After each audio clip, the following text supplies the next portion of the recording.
Hello and welcome to Hippo Entertainment. I am your host Paul, and today I have been given a challenge.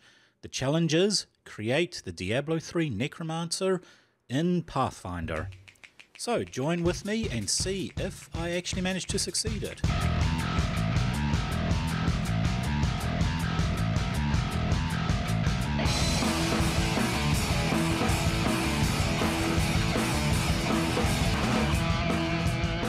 So this is my seasonal character that I've done through Christmas. It's not a competitive one. I'm not hitting the greater rifts much beyond level 20. It's just a fun little build that I enjoy. It relies heavily on cursing, skeletons and bone spikes. So let's have a look at what Diablo offers the Necromancer. My primary attack is going to be bone spikes. This will summon a bunch of bones onto the ground, dealing weapon damage. Most important part of it is it leaves behind a frost patch, reducing the enemy's movement speed. My secondary attack will be Corpse Lance. This basically takes the enemy's corpse and uses it as a projectile weapon, doing massive amounts of damage to whatever enemy are left alive. Slot 1 and 2 are curses. First one being Decryptify, so this reduces the enemy's damage they do and their movement speed. It also gives cursed enemies a chance to be stunned when they get hit. The second one will be Frailty. This pretty much instant kills enemies at lower health, and cursed enemies take increased damage from your minions. Slots 3 and 4 will be Command Skeletons. This will be my minion builder, raising all my skeletons, and then I can use it to command them to attack. And then Land of the Dead, which pretty much lets me use Corpse Lance at will in case I'm against a boss. And finally, my passive abilities will be Aberrant Animator. This gives all my minions 200% of my Thorns damage. Grisly Tribute, I am healed anytime my minions do damage. Eternal Torment, all my curses cost less and last forever. And Spreading Malediction. This gives me a 1% damage bonus for every enemy afflicted by a curse. Okay, so the Kanai Cube items I have. We begin with Reinhardt. This gives a 20% chance to do 10,000% weapon damage to enemies that are frozen. Then we have Dante's Binding. You gain an additional 50% damage reduction when there is an enemy afflicted by your curse.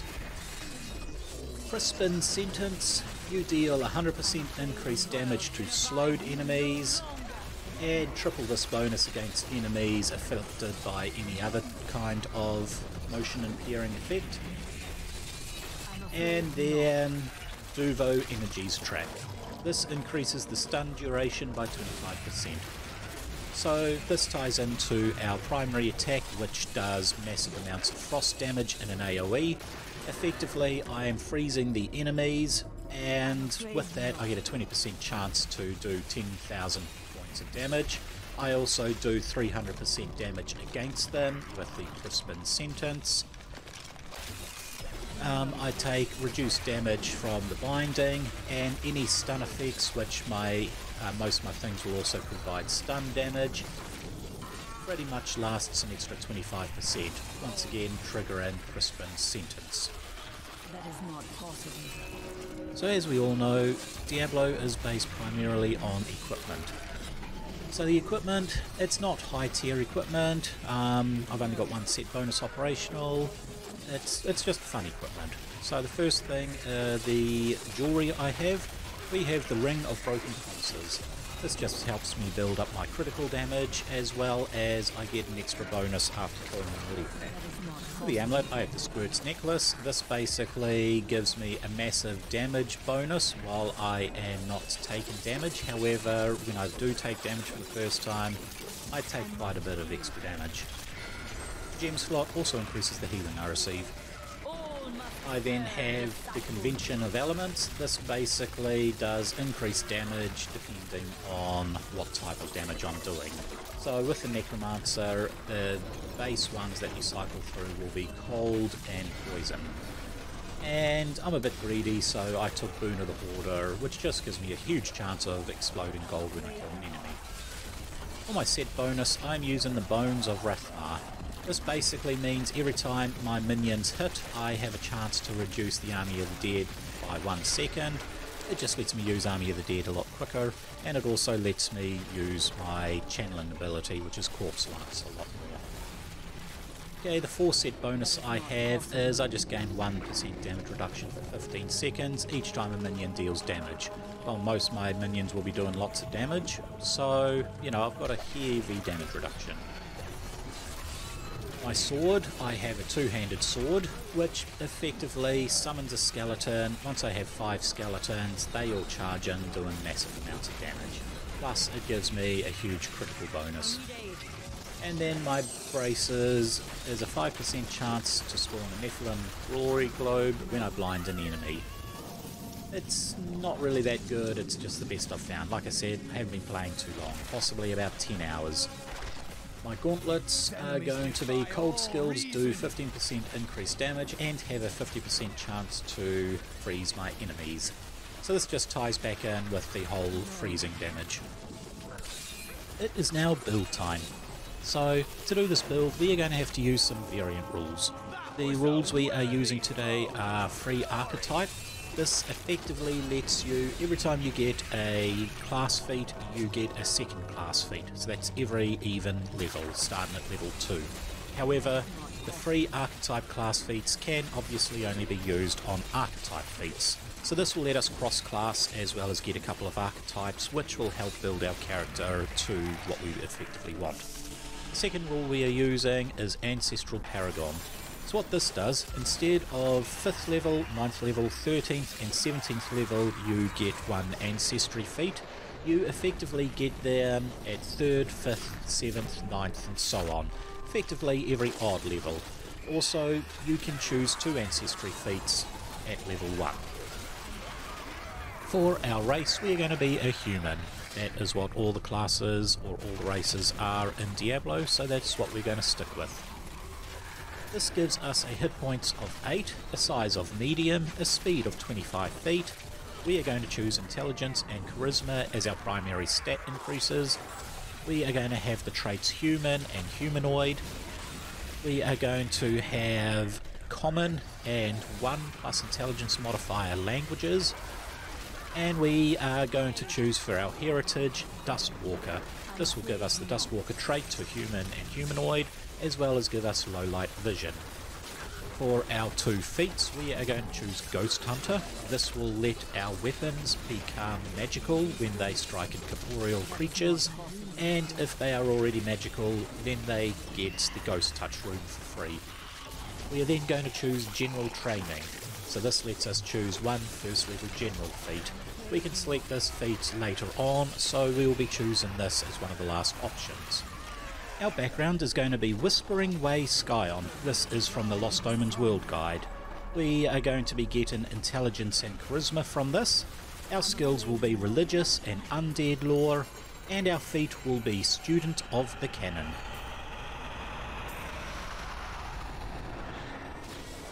So as we will be doing a lot of cursing and hexing and that sort of stuff, I have decided at level 1 we will be a witch. Our key ability will be intelligence. Our hit points will be 6 plus constitution added to what we got as a human. Our perception will be trained. Saving throws will be trained in fortitude and reflex, as well as expert in willpower. We will be trained in our patron skill and 3 plus our intelligence mod. We will be trained in simple and unarmed attacks, as well as unarmoured defence. And our other key abilities will be our patron, we'll get a familiar, we will have witch spellcasting, and we will have our hexes. And finally, at level 1 we get 5 cantrips and 2 first level spell slots. This is pretty basic for a first level prepared caster. Now the big thing is, what particular patron are we going to have? I have chosen the Winter Patron. But wait, you say, Winter Patron is a primal spellcasting list, and primal spellcasters are terrible at summoning undead. In fact, they are the one caster that cannot summon undead. So that's okay, we are going to be rectifying that later. We are also going to, at this point, choose our general feat that we got from our ancestry, and that is going to be armor proficiency. This is going to let us use light armor so we can just stick in the fight a little bit longer. So our level 1 cantrips will be Acid Splash. This is just AoE acid damage. Disrupt Undead. This will help us mitigate a little bit of the undead just by being able to do extra damage to them. It's pretty much the only primal spell you can use against undead. Produce Flame, it's always handy. Ray of Frost is going to be our line-based frost damage, as well as our debuffer for multiple enemies. And then Read Aura. This is just a handy little spell to have. Our level 1 spells. With our focus points of 1, we are going to have Phase Familiar. We're not really going to be using the Familiar too much, but this just helps us keep the Familiar alive a little. And we're going to have Clinging Ice. This here is quite a nice cantrip. It does a decent amount of frost damage, but it also makes the target way slower. And it heightens pretty well. For level 1, we are going to have Gust of Wind and Chilling Spray. So we're really hammering down on the frost type spells. Chilling Spray will be doing 2d2 cold damage, and once again forcing them to make a reflex save or they get slowed. Okay, so it's time to finalise our level 1 character. Our strength is going to have +1 for our free choice, giving us a total of 12. Our dexterity, the same, +1 for our free choice, total of 12. Constitution, we're not actually improving that much, so that's going to be sitting at 10. Our intelligence, we will be doing our ancestry, background, class and free choice, giving us a grand total of 18, or a +4 modifier. Our wisdom, same with constitution, no upgrades there, that's sitting at 10. And our charisma will be ancestry, background and choice, giving us 16, which will be a +3.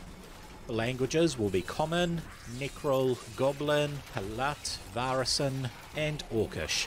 These are pretty much the languages chosen from the Lost Omens World Guide for the region that we started in. And as well as our religion from our background and our nature from our patron, we are going to have Arcane, Crafting, Deception, Intimidation, Occultism, Society and Stealth as our skill choices. Okay, so level 2 has come around, and we are going to be choosing the Witch Basic Lesson feat. This is going to be the Lesson of the Elements, which will give us 2 spells. The spells we will be choosing is Pummeling Rubble and Elemental Betrayal. We are also going to be getting a General Skill feat, which we are choosing Additional Lore. This lore is going to be Boneyard Lore. And then finally, we get our Archetype feat. This one, we are actually going to choose the Oracle Dedication, and we're going to be choosing Mystery of the Bones. This will be giving us Medicine and Athletics, as well as giving us access to 2 divine cantrips of our choice. So with Elemental Betrayal, we get 1 more focus point, and this is actually going to be our first focus hex. The previous hex we had was actually a cantrip, wouldn't take any focus points. This is going to basically let us sneak in a bit more damage with our chosen type, which will be most likely cold. However, we do have fire in there, just in case we come against any elementals immune to cold or anything like that. We're also going to get Pummeling Rubble. The cantrips we get for our Oracle will be Guidance and Shield. This is going to let us hit a bit better, as well as let us, reduce our damage a bit more. And then as we get 1 more spell at level 1, we are going to be choosing a second use of Chilling Spray, giving us 2 uses on top of the single use of Gust of Wind, which now actually combos with Elemental Betrayal. Level 3 rolls around and we get our first general feat. So we are going to be choosing here Weapon Proficiency in the Flail. This is more a thematic type use, it's not actually super practical, but I just get real Witch King vibes, being able to use the flail in one hand and our staff in the other hand. We also get our first level up for a skill. This is going to be choosing Religion Expert, as when you are trying to identify undead, that comes under the Religion skill. We are then going to get also a level 2 spell. So for level 1 spells, we still have 2 copies of Pummeling Rubble and 1 copy of Gust of Wind. At level 2 we are going to be taking 2 copies of Chilling Spray. This will be heightened up a level, so instead of doing the typical 2d4 cold damage, we will now be doing 4d4 cold damage. At level 4 we will be taking a few more class feats. Our primary class feat is going to be Basic Mysteries. While this is an Oracle class, remember when we're doing the free archetype, our archetype feats have to be an archetype. However, our basic class feats, they can be from the Witch or from any dedication we have, anything like that. So we're going to be jumping into Basic Mysteries. This gives us a first or second level Oracle feat of our choice, and we will be choosing Cantrip Expansion. This will give us 4 Oracle cantrips we can cast. For our archetype feat, we will be taking Basic Oracle Spellcasting. This gives us a level 1 Oracle spell slot. At level 6 we will automatically get a level 2 Oracle spell slot, and at level 8 a level 3 Oracle spell slot.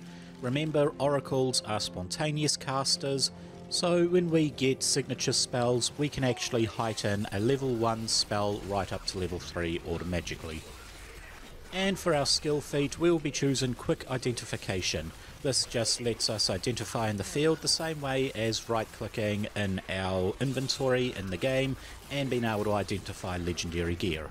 So our spellbook now has the addition of Sigil, a level 1 divine cantrip, and Forbidden Ward, another level 1 divine cantrip. We also get the level 1 divine spell Animate Dead. This will be our first minion building spell, where we can pretty much raise a dead at whatever level we cast it at, and send them in as our cannon fodder. Also, a second level 2 witch spell. This is going to be Sudden Blight. This just feels real nice and, hexing an entire area with death. Level 5 is upon us, and we get our first actual class feature, which is Magical Fortitude. Your patron's powers boost your physical resilience. Your fortitude saves now increase to expert. We will also now get our very first ancestral feat. This is going to be Ward Against Corruption, which is a Dustwalker feat. This effectively gives us a +1 bonus saving throw against poison and death effects and disease and all that sort of stuff, as well as a save against undead. This bonus does increase to +2 if it is an undead who is doing the death or disease or poison, that sort of stuff.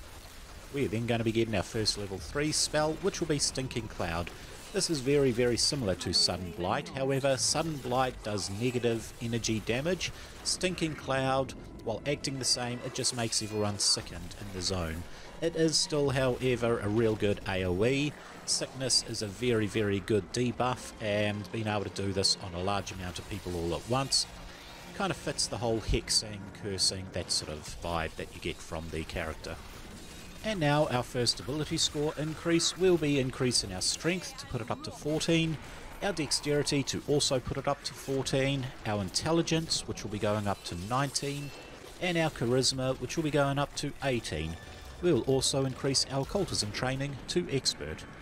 And before we know it, we're at level 6, which will give us another class feat.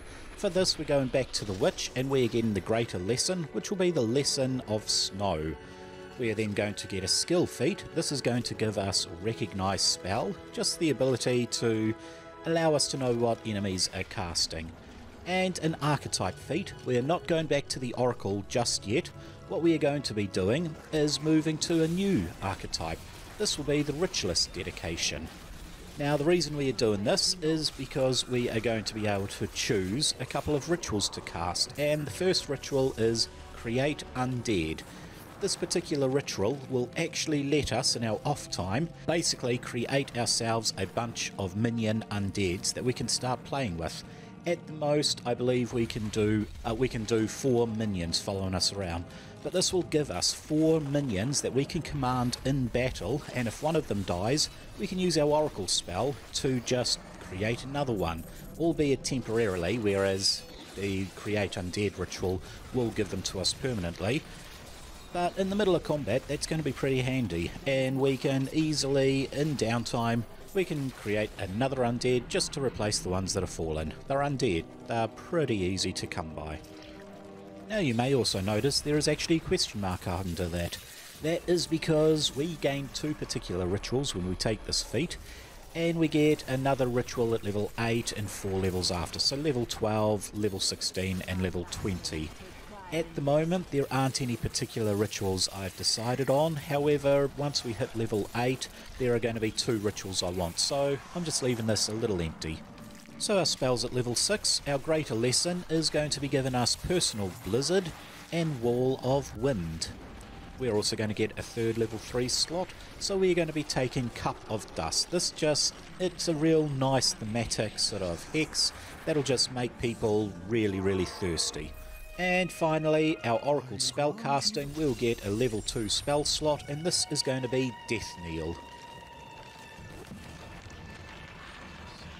So we are now level 7, and this gives us our 2nd class feature, Expert Spellcasting. This pretty much puts our spellcasting rank DC for all witch spellcasters to Expert. This will do our saves and our attack rolls. We're going to get another general proficiency, which I'm choosing Armour. This will give us access to medium armour, allowing us to wear scale mail, chainmail, that sort of stuff. We are going to get our first lot of level 4 spells, and we're going to fill both spell slots with the spell Ice Storm. And finally, we are going to get Occultism up to Master level. You may be wondering why not something like Undead, as we are a Necromancer, or Religion, that sort of thing. Well, we need Occultism up at a level so we can actually perform the next batch of rituals, which we'll be getting at level 8. Level 8 once again gives us a class feat, an archetype feat, and a skill feat. All 3, however, are going to be class feats, believe it or not. So our first class feat, we'll be going back into Oracle to get Mysterious Breadth.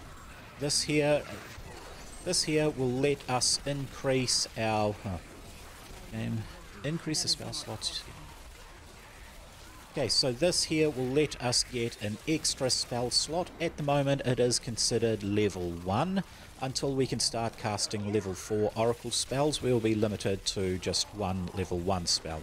But still, this will allow us, as they are a spontaneous caster, to cast... to be able to cast our Raise Dead twice per long rest. Our skill feat, we are going to be using the archetype skill feat for Ritualist called Resourceful Ritualist.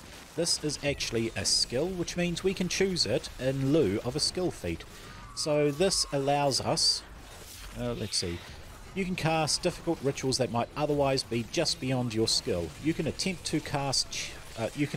checks to cast a ritual that require expert proficiency if you are trained, master if you are expert, or legendary if you are master. This just gives us a bit more versatility with our ritual casting. And then our archetype, we are going to go for Flexible Ritualist. This is going to mean we only have to be, this means that we can count as 2 particular slots for a ritual, so we can be the primary and the secondary. This is very good for hiding in the woods and raising dead, as it only requires 1 primary caster and 1 secondary. Well, now we fit the bill for both of them. And the 2 rituals that we will be getting out of this will be Rest Eternal and Simulacrum. I've chosen this specifically because that there is one of the more powerful features that the Necromancer in Diablo does. It kind of looks like they are doing the same thing. The one in Diablo feels like it's more powerful, whereas the one in Pathfinder, you can only create a blood clone of yourself up to about level 4, but still it gives you another version of yourself that you can control. Provided you don't critically fail, it becomes hostile and starts chasing you around as an enemy. So our Mysterious Breadth, this will give us a 2nd spell we know at level 1, and I'm going to choose Bane, pretty much an AoE that will surround us, reducing the enemy's combat ability. We are also going to get a level 3 spell slot for Oracle, and I'm going to choose Bind Undead. This continues our control over the undead. And finally, we are going to get a 3rd level 4 spell slot, so I'm going to choose Shockwave. This, however, will be heightened all the way up to level 4. I'm mainly choosing this so I can, if I'm starting to get overrun, you know, you shall not pass, slam the staff down, and I'm going to get a massive AoE knocking everybody down. So that is the build. However, we still need items to hold. You know, we need weapons, we need armor, that sort of stuff. So in our offhand, we are going to be taking the Staff of Necromancy at level 6. This will give us the cantrip Chill Touch, the first level spell Grim Tendrils and Ray of Enfeeblement, and the second level spell Deafness and Gentle Recross.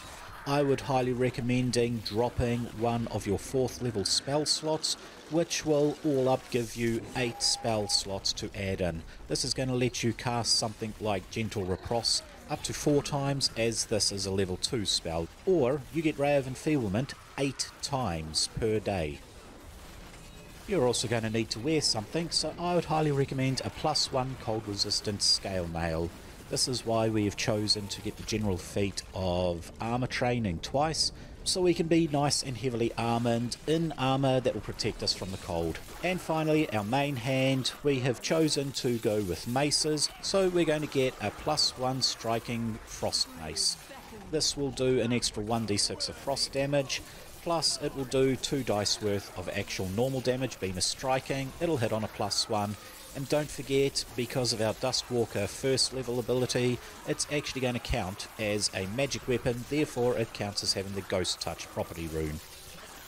So here are the spells we can cast with Staff of Necromancy. Now you may notice Grim Tendrils is not actually on that list. That is because that particular spell is arcane and occultic.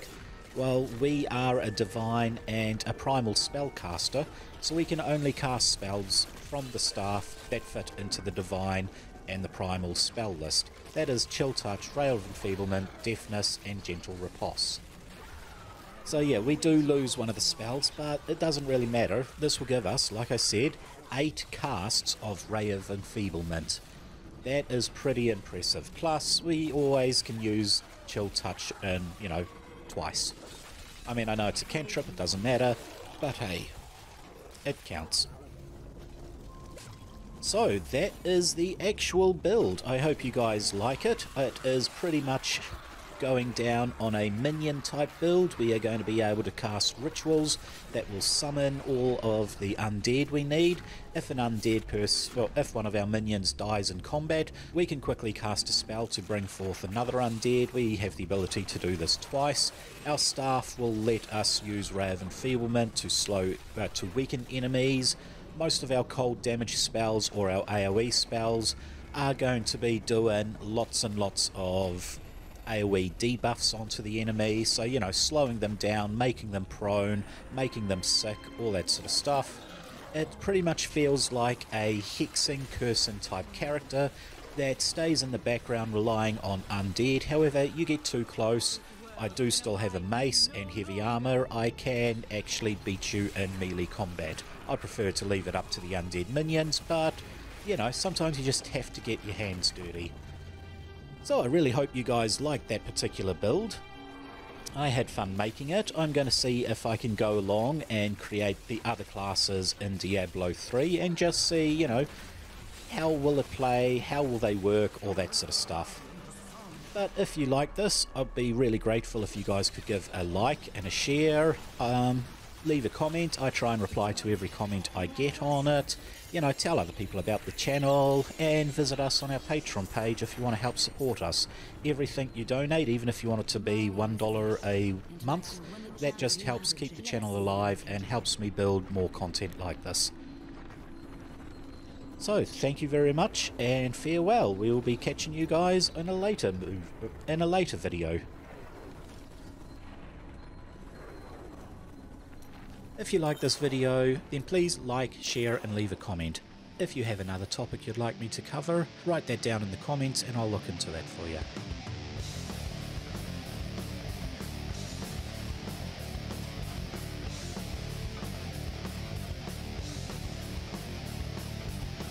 But thank you for watching. Please subscribe, as that's the best way to help grow this channel, and you can also support this channel through Patreon and joining us at Discord.